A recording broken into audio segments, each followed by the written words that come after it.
Item ಯಾವುದೇ ಇರಲಿ try ಮಾಡಿ ಆಚಿ ಚಿಕನ್ ಮಸಾಲಾ. ಆಚಿ ಚಿಕನ್ ಮಸಾಲಾ 25 ವರ್ಷ ಆದ್ಮೇಲೆ ಸಿನಿಮಾ ಬಂದರೂ ಕೂಡ ಇವತ್ತಿಗೂ ಹೌಸ್ಫುಲ್. ಇವತ್ತು ಥಿಯೇಟರ್ ಅವ್ರು ಹೇಳ್ತಿದ್ರು ಇಡೀ ದಿನ ಹೌಸ್ಫುಲ್ ಆಗಿದೆ ಅಂತ ಹೇಳ್ತು. ಏನು ಅನ್ಸುತ್ತೆ ನಿಮಗೆ? ಏನು ಹೇಳ್ತೀರಿ? ಎಷ್ಟೆಲ್ಲ ನೆನಪುಗಳು ನಿಮ್ಮನ್ನ ಕಾಡ್ತಿದೆ ಇವತ್ತು? ಅದು ಆ ಸಿನಿಮಾನಲ್ಲಿರೋ ಒಂದು ಕಂಟೆಂಟು, ಆಮೇಲೆ ಆ ಟೈಟ್ಲು, ಪ್ಲಸ್ ಆ ಟೈಟ್ಲಿಗೆ ಗತ್ತಾಗಿರತಕ್ಕಂಥ ಒಬ್ಬ ನಾಯಕ ನಟರು, ಆ ಮೂರು ಸೇರಿರೋದ್ರಿಂದನೇ 25 ವರ್ಷ ಆದ್ರೂ ಆ ಸಿನಿಮಾ ಈ ಥರ ಒಂದು ಕ್ರೇಜ್ ಉಂಟಾಕಿದೆ. ಅದರಲ್ಲಿ ಎರಡನೇ ಮಾತಿಲ್ಲ. ಅಷ್ಟೂ ಫಸ್ಟು ಸೇರ್ಬೇಕಾಗಿರೋದು ಅದು ವಿಷ್ಣು ಸರ್ಗೆ. ಯಾಕೆಂತಂದರೆ ಆ ಸಿನಿಮಾನ ರೀಮೇಕ್ ಮಾಡೋದಕ್ಕೆ ಒಬ್ಬ ಪ್ರೊಡ್ಯೂಸರ್ಗೆ, ಒಬ್ಬ ಡೈರೆಕ್ಟ್ರಿಗೆ, ಒಬ್ಬ ಹೀರೋಗೆ, ಮೂರು ಜನಕ್ಕೂ ಒಂದು ದೊಡ್ಡ ಕಟ್ಸ್ಬೇಕು. ಯಾಕೆಂತಂತಂದರೆ ಅದು ತಮಿಳಲ್ಲಿ ದೊಡ್ಡ ಹಿಟ್ಟು. ಆ ಸಿನಿಮಾ ನಾವು ಮಾಡ್ತೀವಿ ಅಂತಾಗಲೇ ನಮಗೆಲ್ಲರೂ ಬೇರೆ ಥರನೇ ನೋಡಿದರು. ಬಟ್ ನಾವು ಗೆಲ್ಲಿಸ್ಬೇಕು ಅನ್ನೋದು ಹಠಕ್ಕೆ ಬಿದ್ದಾಗ ಈ ಸಿನಿಮಾ ಇಡೀ ಕರ್ನಾಟಕದ ಜನತೆ ಕೈ ಹಿಡಿದ್ರು. ಸೊ ಅದಕ್ಕೆ ಆ ಸಕ್ಸಸ್ಸು ಅವತ್ತು ನೋಡಿದ್ದಕ್ಕಿಂತ ಇವತ್ತಿನ ಒಂದು ವಿಜೃಂಭಣೆ ಜನಜಾತ್ರೆ ನೋಡಿ ಇನ್ನೂ ಖುಷಿ ಆಗ್ತಾಯಿದೆ. ಅವತ್ತು ಮೊದಲೇ ದಿನ ರಿಲೀಸ್ ಆಗ್ತೀನಿ, ಅವತ್ತಿನ ದಿನಾನೂ ನೋಡಿದ್ದೀರಾ? ಇವತ್ತು 25 ವರ್ಷ ಆದಮೇಲೆ ಆವತ್ತು ಬಿಡುಗಡೆ ಆಗಿತ್ತು. ನಾವು 7 ಥಿಯೇಟ್ರ್ ಬೆಂಗಳೂರಲ್ಲಿ ಮಾಡಿದ್ದು. ಆ 7 ಥಿಯೇಟ್ರ್ ಕಲೆಕ್ಷನ್ನು ಬಹುಶಃ ನನಗೆ ಇದು ಒಂದೇ ಥಿಯೇಟ್ರಲ್ಲಿ ಒಂದೇ ವಾರ ಏನು ಬಂತು ಅದು ಈ ಒಂದೇ ಥಿಯೇಟ್ರಲ್ಲಿ ಬರೋ ಥರ ನನಗೆ ಕಾಣಿಸ್ತಾ ಇದೆ. ಅಷ್ಟು ಒಂದು ವಿಜೃಂಭಣೆಯಿಂದ ಜನ ಬಂದು ಇವತ್ತು ನೋಡಿ 4 ಶೋನು ಫುಲ್ಲಾಗಿದೆ. ಭಾನುವಾರದ್ದು ಆಲ್ರೆಡಿ 3 ಶೋ ಫುಲ್ಲಾಗಿದೆ. ಸೊ ಅದರಿಂದ ತುಂಬ ದೊಡ್ಡ ಮಟ್ಟದಲ್ಲಿ ಸಕ್ಸಸ್ ಮತ್ತೆ ಆಗುತ್ತೆ ಅನ್ನೋದು ನಂಬಿಕೆ. ಅಮ್ಮ ಇಲ್ಲ, ನಾನು ಬೇಕು ಅಂತಲೇ ಆ್ಯಕ್ಚುಲಾಗಿ ನನಗೆಲ್ಲರೂ ಕೇಳಿದ್ರು. ಉದ್ದೇಶಪೂರ್ವಕವಾಗಿ ಬೇಡ ಅಂತೇಳಿ ನಾನು ಇದು ಒಂದೇ ಥಿಯೇಟ್ರನ್ನ ಆಯ್ಕೆ ಮಾಡಿಕೊಂಡು ನಾನೇ ಪರ್ಪಸ್ ಆಗಿ. ಆಮೇಲೆ ಯಾಕೆ ಅಂತಂತಂದರೆ ಇವತ್ತು ಬೆಂಗಳೂರು ನಗರದಲ್ಲಿ ಬೇರೆ 2-3 ಪಿಕ್ಚರ್ ರಿಲೀಸ್ ಆಗ್ತಾಯಿದೆ. ಅವರಿಗೆ ನಮ್ಮಿಂದ ತೊಂದರೆ ಆಗಬಾರ್ದು ಅನ್ನೋ ಒಂದು ಕಾರಣಕ್ಕೂ ಸಹ ನಾವು ಒಂದೇ ಥಿಯೇಟ್ರಲ್ಲಿ ಸಿನಿಮಾ ಇದ್ದೀವಿ.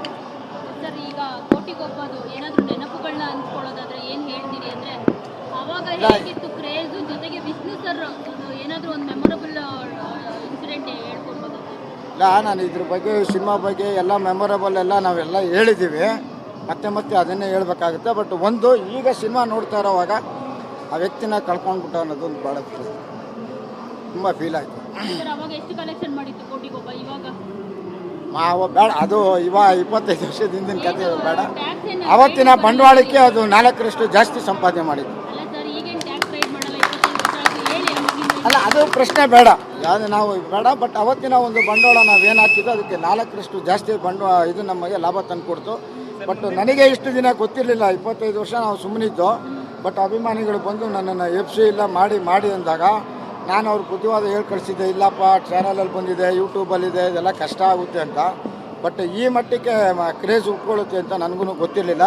ಬಟ್ ಬಿಡುಗಡೆ ಮಾಡೋದಕ್ಕೆ ತುಂಬ ಸಂತೋಷ ಆಗುತ್ತೆ. ಸರ್, ಸ್ವತಃ ನೀವೇ ರಿಲೀಸ್ ಮಾಡಿದ್ದೀರಾ? ಮುಂದಿನ ಅಂದರೆ ಥಿಯೇಟ್ರ್ ಏನಾದ್ರು ಇನ್ಕ್ರೀಸ್ ಮಾಡ್ತೀವಿ? ಇಲ್ಲ, ಮೋಸ್ಟ್ಲಿ ನೆಕ್ಸ್ಟ್ ವೀಕು ಬಹುಶಃ ತುಂಬ ಥಿಯೇಟ್ರು ರೈಸ್ ಆಗೋ ಥರ ಇದೆ, ಕಾಣಿಸ್ತಾ ಇದೆ. ಎಲ್ಲರೂ ಕೇಳ್ತಾ ಇದ್ದಾರೆ. ನಾವು ಉದ್ದೇಶಪೂರ್ವಕವಾಗಿ ಹೇಳಿದ್ನಲ್ಲ, ಬೇರೆ ಸಿನಿಮಾಗಳಿಗೆ, ಹೊಸ ಸಿನಿಮಾಗೆ ತೊಂದರೆ ಆಗಬಾರ್ದು ಅನ್ನೋ ಒಂದು ಕಾರಣಕ್ಕೆ ನಾನು ಒಂದೇ ಥಿಯೇಟ್ರ್ ಮಾಡಿದ್ದು. ಬಟ್ ಮುಂದಿನ ವಾರ ತುಂಬ ಥಿಯೇಟ್ರುಗಳು ಆ್ಯಡ್ ಆಗ್ತವೆ. ಸರ್, ಇವತ್ತಿನ ತಾಂತ್ರಿಕವಾಗಿ ಏನಾದರೂ ಮಾಡಿದ್ರಾ? ಹೌದು, ಮೊದಲಿಗೆ ಇವಾಗ DI ಮತ್ತೆ ನಾವು ಟ್ರಾನ್ಸ್ಫರ್ ಮಾಡಿ, ಆವಾಗ ಇದ್ದಿದ್ದು ನೆಗೆಟಿವು, ಅದರಿಂದ ನಾವು DI ಮಾಡಿ ಮತ್ತೆ ನೆಗೆಟಿವ್ ಕನ್ವರ್ಟ್ ಮಾಡಿ 5.1 DTS ಮಾಡಿ ಕಲರಿಂಗ್ ಮಾಡಿ ಎಲ್ಲ ರೀತಿಯೂ ನಾವು ಚೇಂಜಸ್ ಮಾಡ್ತೀವಿ. ಹೌದು ಸರ್. ಸೊ ಇವತ್ತು ಕೋಟಿಗೊಬ್ಬ ರಿಲೀಸ್ ಆಗಿದೆ. ಇದಕ್ಕೆ ಫಸ್ಟು ಧನ್ಯವಾದಗಳು ಹೇಳಬೇಕಾಗಿರೋದು ನಮ್ಮ ಸೂರಪ್ಪ ಬಾಬು ಅವರಿಗೆ. ಯಾಕಂದರೆ ಅವರು ಒಂದು ಧೈರ್ಯ ಮಾಡಿ ಅಭಿಮಾನಿಗಳು ಕೇಳಿದ್ರು ಅಂತ ಅಭಿಮಾನಿಗಳಿಗೋಸ್ಕರ ಇದನ್ನ ರಿಲೀಸ್ ಮಾಡಿರಲ್ವ, ಅದಕ್ಕೆ ಅವ್ರಿಗೆ ಆ್ಯಡ್ಸ್ ಆಫು.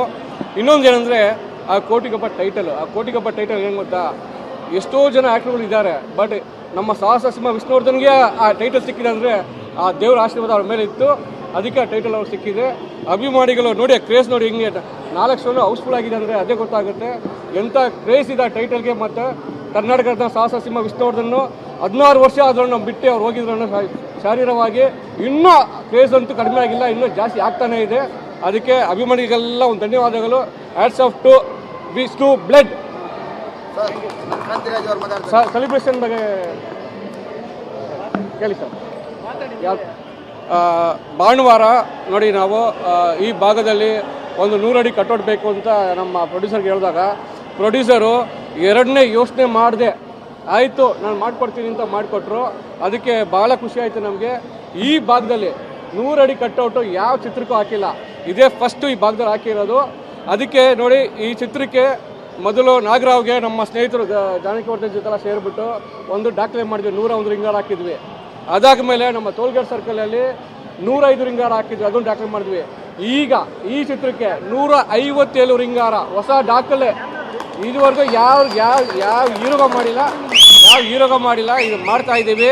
ಎಲ್ಲ ಅಭಿಮಾನಿಗಳು ಅವರವರೇ ಕಟ್ಔಟ್ ಹಾಕೊಂಡು ಅವರವರೇ ಸ್ವಂತ ದುಡ್ಡು ಹಾಕಿ ಅವರವರೇ ಹಾರ ಹಾಕೊಂಡು ಇಷ್ಟು ಗ್ರ್ಯಾಂಡ್ ಆಗಿ ಅವರು ನಾಳೆ ಹಾರ ಹಾಕ್ತಾ ಇದ್ದಾರೆ. ನಿಜವಾಗ್ಲೂ ಭಾಳ ಖುಷಿ ಆಗ್ತಿದೆ. ಏನಿದು ಈ ಲೆವೆಲಲ್ಲಿ ನಮ್ಮ ಸಾಹಸ ಸಿಂಹ ಎಲ್ಲರ ಮನಸ್ಸಲ್ಲಿದ್ದಾರೆ ಮಾಡೋದು ಭಾಳ ಖುಷಿ ಆಗ್ತಿದೆ. Hats off to all Vishnu blood. Thank you. ಎಲ್ಲ ಬನ್ನಿ ಭಾನುವಾರ ಆ ದಾಖಲೆಯನ್ನು ನೋಡಿ ಎಲ್ಲ ಅಭಿಮಾನಿಗಳೇ ಖುಷಿ ಪಡಿ, ಆನಂದಿಸಿ, ಸಂಭ್ರಮ ಪಡೋಣ, ಅದೆಲ್ಲ ನೋಡಿ ಅಂತ ಹೇಳಿ ಮಾತು.